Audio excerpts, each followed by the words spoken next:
Welcome to part 3 of head gasket replacement for the Ignis Sport. So we've been busy. Some wheels are now in for refurbing.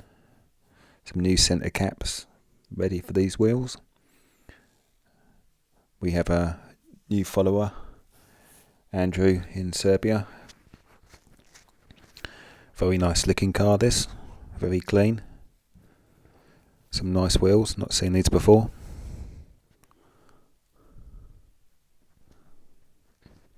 Don't have to have a blue Ignis to be on this channel.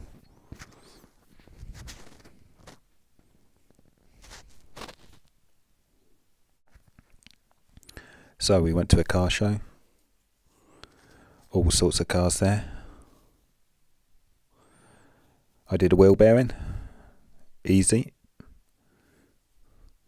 The spare engine's been removed from the Passat.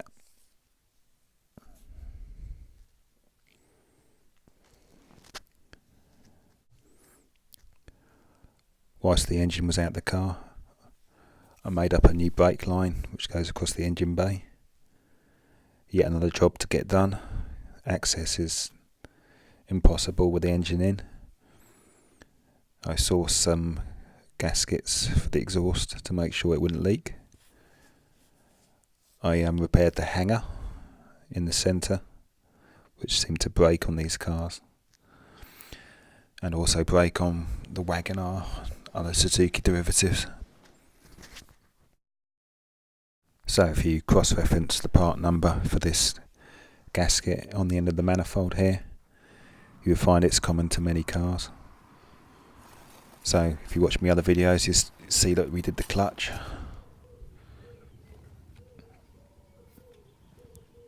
Obviously the gearbox is refitted before the engine is put in, and you lift the engine up into the car. The mounts are made to make this fairly easy. So the brake pipe hasn't been entirely finished here. This will be done the day after. Obviously these jobs take time. Oh, which knob? So the battery's on charge. Getting ready to crank the car, get it running. Getting the cameras ready. A few more jobs to do.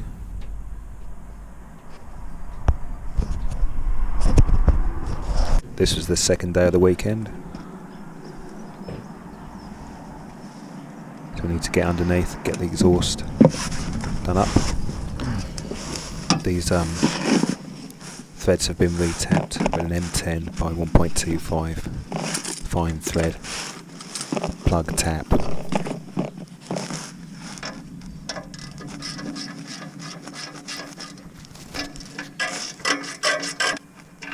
This isn't a how-to guide, and unless you've got the skills, knowledge and experience, you'll become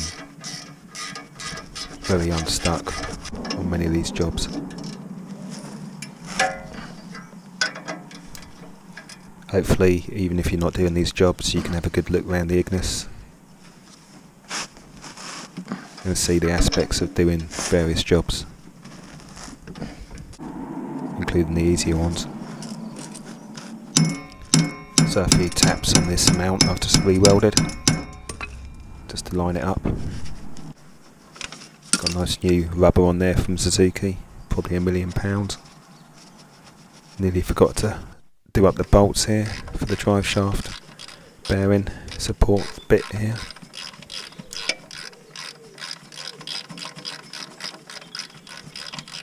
So we're getting closer now to getting the car running.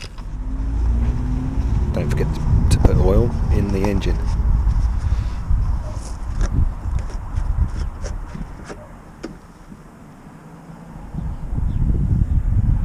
So using a ridiculous grade oil here. That's a 10mm square drive, not a 3/8. I've already had to fix the gearbox drain plug here, or the fill plug. Not a problem with the right tool.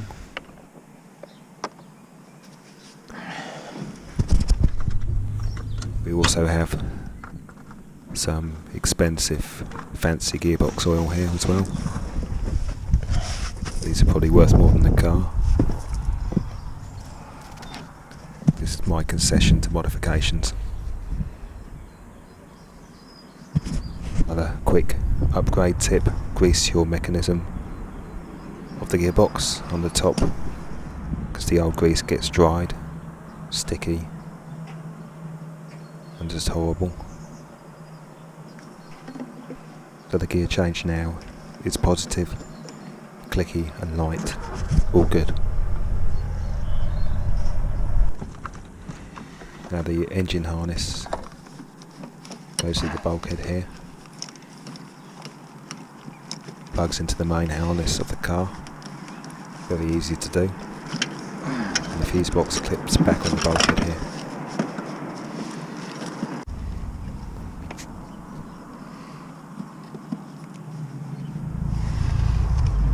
We're now going to crank the engine with no plugs to get the oil pressure up.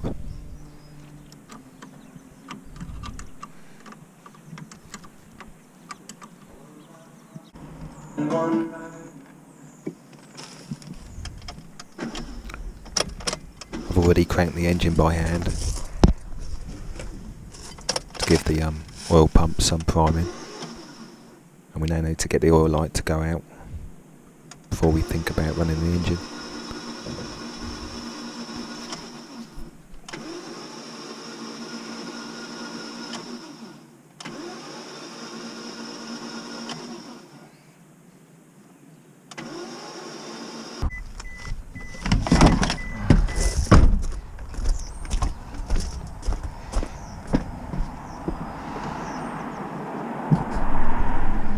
Five litres of antifreeze,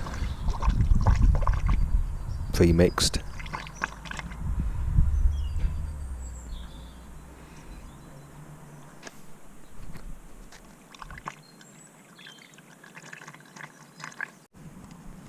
Nearly forgot the bottom radiator hose.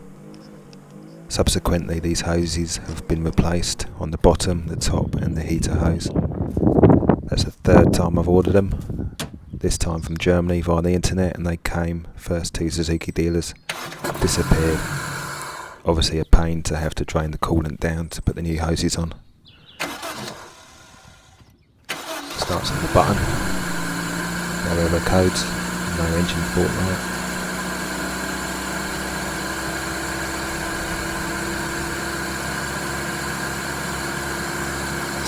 So be careful here not to overheat the engine, because the coolant will run through as you bleed it. I tend to keep the engine running for a few minutes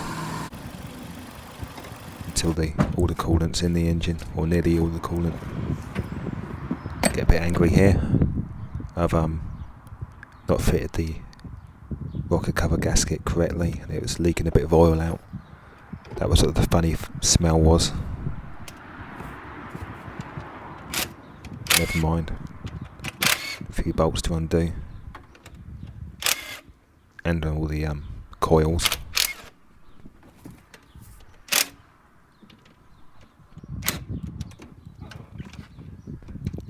So you can edit this together on your iPhone or your iPad.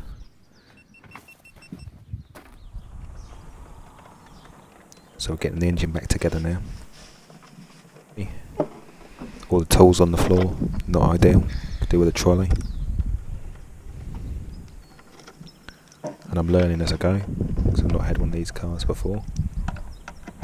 So next time it's easier. Tip for the filter here, just make sure the filter's loose at the back, then you can actually slot it in easily, make sure it's located properly. You haven't distorted the seals. Stock filter flows plenty of air.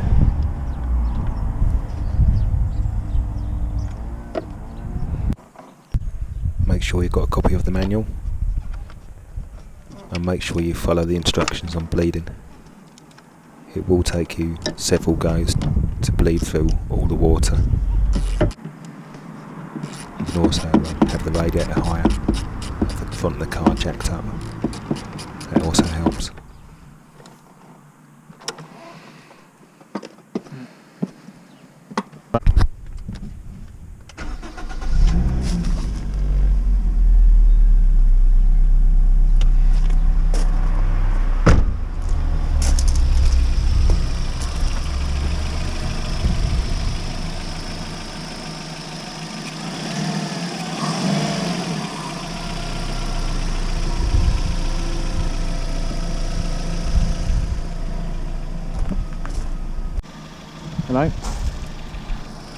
the blue car's running. Yeah, and maybe if you went to Lombardo's, I'll pick you up from there, because I don't know, it's gonna obviously yeah. All right, I'll see how I get on. Yeah. All right, I'm gonna pack up and drive as soon as I can. Yeah, it is. Yeah. Yeah, I haven't stopped, so it's except. Yeah. All right. Okay. Yeah, I've eaten nothing, obviously, and because I haven't stopped, I haven't been weed. Because these cars don't have a water temperature meter. I'm not sure whether the car could have been overheating since I had it, or could have had head gasket problems. But using my cheap diagnostic tool, I could tell we're getting up to over 100 degrees fairly easily. And I needed to put the heater on to cool the car down. So the short of it is this head gasket hasn't sealed, and the block is probably warped like a banana, or the liner, well, the liner wouldn't be cracked. So there you go. So this engine will be stripped again, and the block will be checked for flatness. I checked across the block with a straight edge, but I didn't have a long enough straight edge to check the block for banana in. So sending in an endoscope down here, cheap, £25 on Amazon, and having a look round through the mirror, and we can see some blow past on the gasket as we twizzle round here, just there. So the car's had a new radiator, head gasket, head skimmed, new thermostat, new hoses, new water pump. Don't think the liner would be cracked.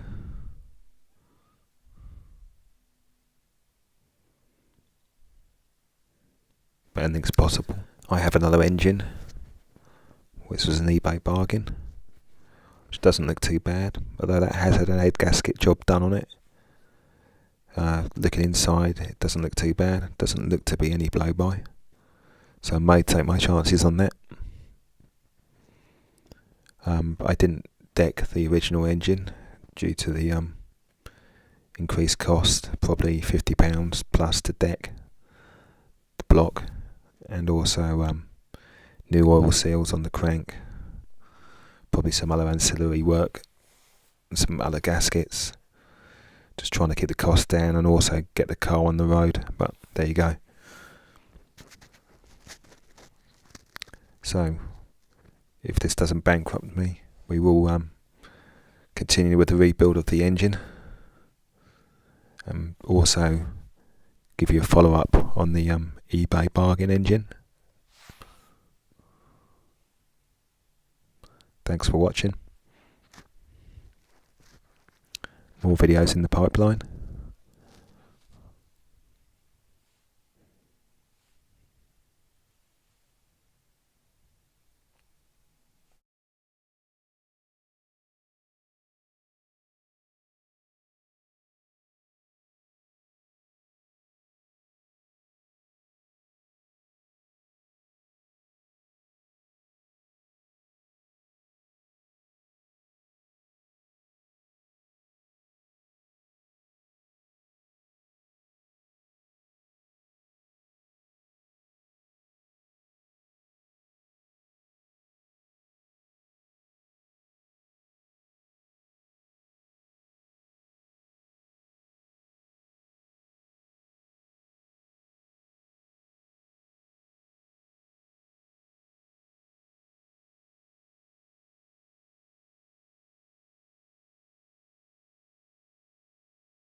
This is the eBay bargain engine here.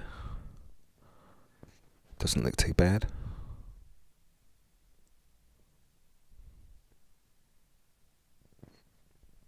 Looks like the carbon's been cleaned prior to the head gasket being done. Looks very clean underneath the rocker cover gasket.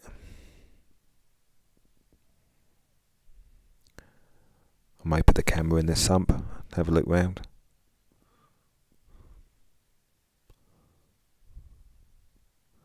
Hopefully I can get this engine put in a day. We shall see.